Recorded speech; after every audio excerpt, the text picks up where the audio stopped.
much drama this week. I can't believe we're down to the last episode to... Oh, hey! Hi! It's me, Wilma Fingerdoo, with the Fingerdoo review of RuPaul's Drag Race UK Season 2, Episode 9. And before we get started, I want to thank this week's tipperdoos. Chris Jones and his moist corner of Seattle, you heard me, sent me a tip in honor of his dream lip sync of Ahura versus Taste. Thank you, Chris. I had nothing to do with it, but I'll take the credit. I'm so serious. Also, longtime viewer Giovanna Bailey, I hope that's how you say your name, Giovanna, dropped by for the first time. Thank you, Giovanna. We all deserve all the things, doll. But thank you for wishing them for me. I'm so serious. Also, Susan Nicolai dropped by as well. This isn't work, Susan. I enjoy it too much. Seriously. I also want to send a huge thank you to Eric Cool, who was so sick and tired of my crappy picture quality here at the Fingerdoo Review that he helped me upgrade my camera. Thank you beyond words, Eric. I'm beyond grateful. And I'm sure you can see it this time in my eyes. Seriously. Also, Charlie Green sent some love for my appearance on Maddie Rants the Panel. Thanks, Charlie. I'm so glad you saw it. For those of you who didn't, I'm going to put the link up there. Seriously. Although, Catherine McGreekin, thank you for your virtual hug and for letting me know I was saying your name wrong, because you know I hate it when I say someone's name wrong. So thank you, Catherine. Seriously. Also, Matt and Randall popped by with a tip and a thank you for the entertainment. Well, you're welcome, boys. As long as you're entertained, I'm always here to do it. I'm just saying. And if you want to be a tipper-do, the link is in the description box down below. Now, the good part. Jorge, drink me. Ooh, what is this so clear and crisp? And soda and Canadiana. Thank you so much, Jorge. I love the umbrellas. Thanks to Richard for those. Oh my God, so many thanks. You see, it takes a village. I'm just saying. All right, well, we started this episode off by saying goodbye to old bitch face. I, for one, will miss Ahura. I thought she was a lot of fun. You know, eventually. But I still don't think Taste was joking when she warned Ellie to watch out for her when the season's over. Seriously, I'd be afraid of Ahura.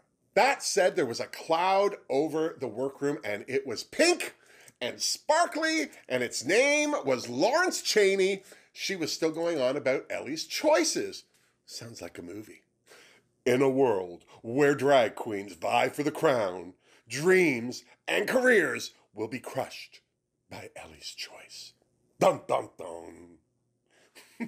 Just me? Anyway, the disappointing part of Larry's ongoing mood was that she was still upset that Ellie made a power play, and it didn't involve or protect her at all. I don't get it. It's a competition. The only people who possibly had a logical reason to protect each other into the finale would have been Tace and Ahura. They're roommates. If they didn't, life would be hard. I'm so serious. The only way Larry's argument would make any sense is if Larry himself had been protecting Ellie to this point. But she hasn't. And, more's the point, it doesn't look like she's going to now. I'm so serious. I'm impressed with Ellie. She didn't apologize or anything. She just stuck to her guns and stood by her decision. Ellie didn't even react when Larry slapped her in the mushmaker with that snide comment. It didn't get you a badge, though. Was it worth it? Which is more than I can say for Tace. Bam! She lost her mind, didn't she? She loved that burn. Good for Taste. The next day in the workroom, as the queen stopped for a power pose, Bimini shared with us that she knew she was going to be top 4, even if no one else did. And after throwing one more dig at Ellie, not having a badge, Larry proved that she still got a burr under her saddle. Poor thing. Thank goodness that Rue's video message broke up the Shade Fest. And then Rue walked in wearing another stunning suit and whatever the hell that was on her head. Seriously. An ugly wig last week, this thing this week. I think she had a chemical reaction to some wig glue, I'm just saying. Thank God she brought this week's mini challenge, a good old-fashioned bitch fest with puppets, because everyone loves puppets. Well, until they're possessed by the devil. Am I the only one who worries about that? One at a time, the queens reached into the big pink hole and snagged a puppet. Ellie got Tace, Larry got Ellie, Bimini got Larry, and Tace got Bimini. And after they dragged their puppets up, the bitch fest began. Ellie's impression of Taste was pretty good, I thought. It just wasn't that funny. Seems to be a theme with her. Larry's Ellie impersonation was better, and not near as bitter as I thought she was going to be, although there was still some shade. Bimini killed it with her prolapse Lawrence puppet, even shading Larry for her snatch game. She was a hoot, and Larry wasn't that surprised, as she herself said, she's pretty easy to take the piss out of. So am I. You just have to squeeze, I'm just saying. Taste was entertaining as usual, but I don't think that Bimini talked that fast this whole season. But it was something to watch, I'm so serious. When it was all said and done, it was no surprise to me that Bimini was declared the winner, and then it was time for the Maxi Challenge. This week, the queens were taking on the British institution known as the soap opera, EastEnders, Coronation Street, or Corrie to its devoted fans.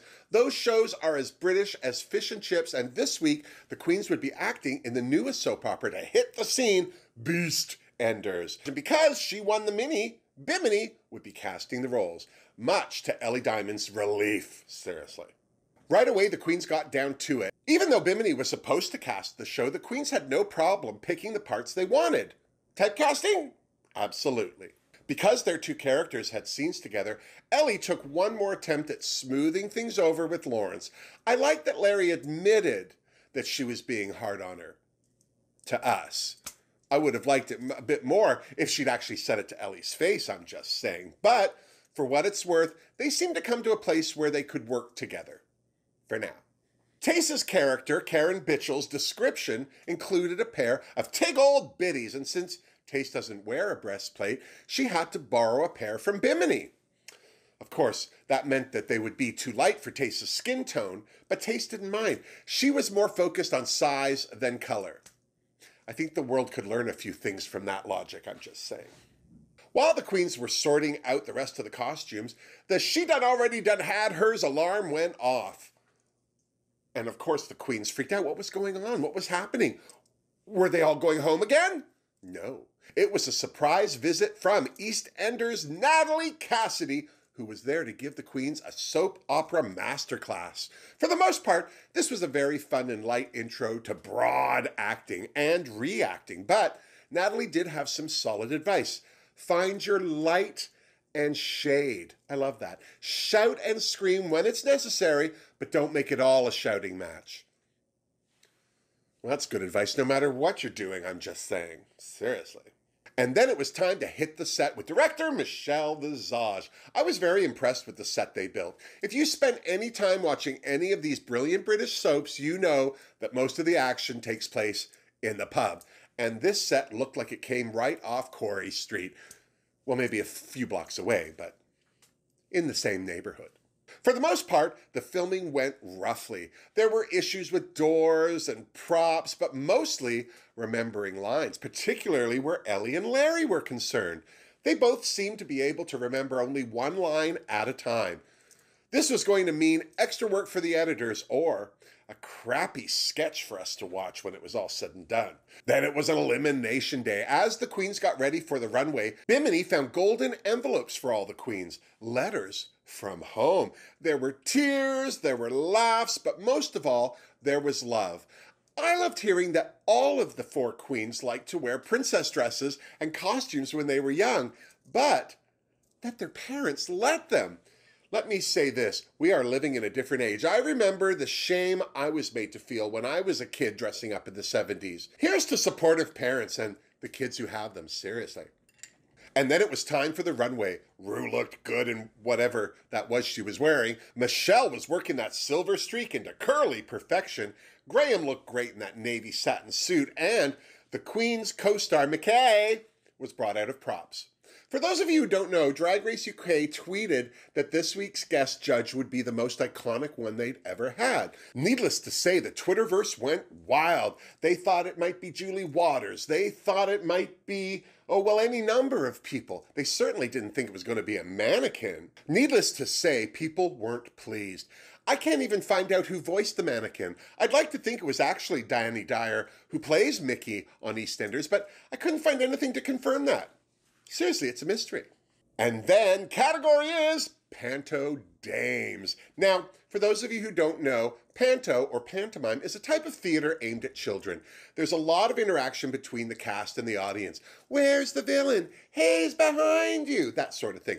Also, there's always a female character, often a villain, played by a man. Usually, it's a C-list celebrity from telly or something. They're often made up to still look like men in dresses for comic relief. First down the runway was Larry, and this was a classic panto dame. A natural hair color, over-the-top outfit. Hell, she even had a sewing machine on her head, and he's behind you on her knickers. I gave this look a Fingerdoo. Seriously. Taste was stunning as a blue fairy, but this wasn't a panto dame. She was too glamorous, and that boa train was too beautiful. I really liked the outfit, but as far as the runway theme goes, it was a finger don't for me. I hate to say it. Going up. Bimini's runway was a Fingerdoo because it was absolutely a panto dame. She even made her walk overtly masculine, which made the cutesy look of her outfit even more hilarious. In the theme of great minds thinking alike, Bimini also had a pair of knickers with a warning on them, which is funny because I don't think Bimini wears knickers. Lastly was Ellie, and I hated the skirt on her costume. The obvious hoop holding the skirt out looked like a shelf, and I'm not sure why the skirt didn't go all the way down to the floor. The real saving grace of Ellie's runway was her face. That makeup was pure panto, and the reason I gave her a Fingerdoo. I know it sounds dirty. And then it was time to watch the debut of Beast Enders. I have to say, this was excellent. I'm amazed at how the editors were able to cut it together so smoothly. You'd never have known there were any issues with Larry and Ellie and their lines. Everyone did a great job.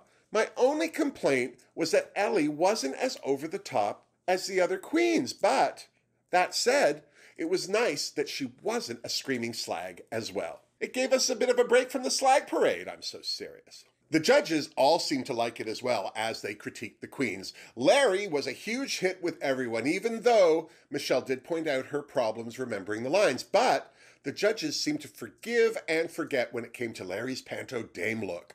All in all, it wasn't a bad week for our Larry. Seriously. Pace was next, and as far as Michelle Visage was concerned, she killed it. And Michelle wasn't expecting her to. The only problem anyone had with Taste this week was that her runway was too glamorous to be considered a panto dame. That's not a bad problem to have, if you ask me. Seriously. As far as Michelle Visage was concerned, Bimini Bon Boulash stole the show. Bimini did such a good job that Ru wanted to recreate that moment with Bimini with the "You're not my drag mother" lines, and it was a great week for Bimini. Finally, it was Ellie's turn. Michelle was beyond impressed with Ellie's acting in this scene. Graham enjoyed Ellie too, but felt she could have amped it up on the comedy level. As for Ellie's runway, Graham wasn't as impressed as he thought he would be, but all the judges agreed that her makeup was perfection. Back in the Untucked Lounge, the queens gave themselves a much-deserved toast for surviving the final runway before the finale. The only queen who didn't seem to be celebrating was Tace. Her critiques weren't what she was hoping for. She certainly felt that everyone got a better critique than she did, and Larry and Ellie had all that trouble with their lines. Ellie chose that moment to put her foot in her mouth by saying that Larry's memory lapse on her lines tripped Ellie up a bit in her mind. And then she and Larry laughed and hugged. Back on the main stage, I don't think it was a surprise to anyone that Ru announced Bimini as this week's winner, giving her the lead on the Ru Peter badge front, edging Lawrence out of the lead, finally, with her 4 wins. You could tell Lawrence was disappointed. Less so when Ru said she was safe. That left Ellie and Tace to lip sync for their lives. This was the 4th lip sync for Tace, and you could tell she wasn't happy about it. I have to be honest, I was worried for Ellie. She may be young and fabulous, but Tace is an assassin, seriously. This was a great lip sync. Both queens did a great job. Once Tace lost the wings and the bustle, she really let loose. So did Ellie, especially when she did that reveal of the same outfit under her first outfit, only smaller. Neither of them held back. There were cartwheels and synchronized death drops, and when it was all said and done, both were breathless. I'm not surprised that Ru told Tace she was safe. What I was surprised at was Ru telling Ellie she was safe too. Not that she didn't deserve it, I just wasn't expecting it. Here's to Ellie Diamond and the rest of the Final Four, seriously. So, What do you think? Was the double Shantae warranted, or do you think one of the bottom queens should have sashayed? And if so, which one? Ellie? Tace? Either way, it was going to be a fight to that finale. I'm so serious. Who are you hoping will be this year's winner? Lawrence was a front-runner, but seems to have let her nerves get the best of her. What about Bimini? She's won the most challenges. Does that mean she should win the whole season? What about Tace? She certainly hasn't made it easier for anyone, and Ellie keeps surprising the judges with her many skills, but are they enough for her to snatch the crown? All we can do is tune into RuPaul's Drag Race next week to see how it all goes down, and then when you're done, you come on back and you see me so you and I can compare notes. Now, don't forget to like this video if you did, and don't forget to subscribe to my channel if you haven't, especially if this isn't your first visit. I'm so serious. Stop teasing me. And until next week, miss me. Mwah. Seriously, Jorge, so much drama. I can't believe that there is only one more episode of RuPaul's Drag Race UK left, and we've still got 400 for Drag Race America. Oh my God. Drag Race America started 2 weeks before UK, and we still have 8 queens on the American version. Holy poop. We're going to be watching this thing until we're dead. And if they don't get this coronavirus solved, maybe, I'm just saying. Seriously.